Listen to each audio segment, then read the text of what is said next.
अच्छा, अब 1 वीक से ज़्यादा हो चुका है तार साहब, आप ही ने ऐलान किया था हुकूमत के इस फैसले का जो पाबंदी लगाने का था, फिर काबीना की मीटिंग भी हुई और आपने कहा कि इसलिए काबीना के एजेंडे पे नहीं था कि अभी इस पर मुशावरत मुकम्मल जब हो जाती है तो काबीना में लाया जाता है। मैं ये जानना चाहती हूँ, अभी भी आप इस पर कायम हैं और क्या आने वाले काबीना के इजलास में ये एजेंडे पर होगा कि पाकिस्तान तहरीक इंसाफ पर पाबंदी आयद की जाए? देखिए, जो प्रिंसिपल डिसीजन हुआ था, हुँ।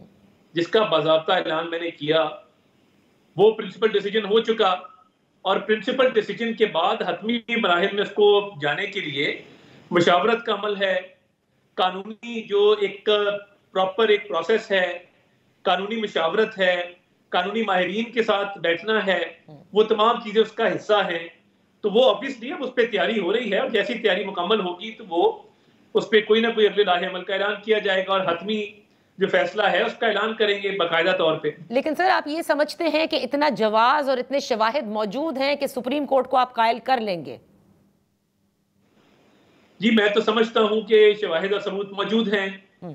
और इसके लिए फॉरेन फंडिंग का अकेला केस ही काफ़ी है कि ममनुआ फंडिंग ली है और आर्टिकल 17(2) जो है कॉन्स्टिट्यूशन का, वो बिल्कुल क्लियर है कि पॉलिटिकल पार्टीज़ जिनको ये रेफरेंस जिनके खिलाफ मूव किया जाता है या जिनको बैन किया जाता है, वो जो चीज़ें उसकी लिस्ट में शामिल हैं, हम समझते हैं कि वो सैटिस्फाई होता है ओके। और फॉरेन फंडिंग का जो केस है वो फील्ड में है, वैलिड ऑर्डर है, लीगली पास्ड ऑर्डर है।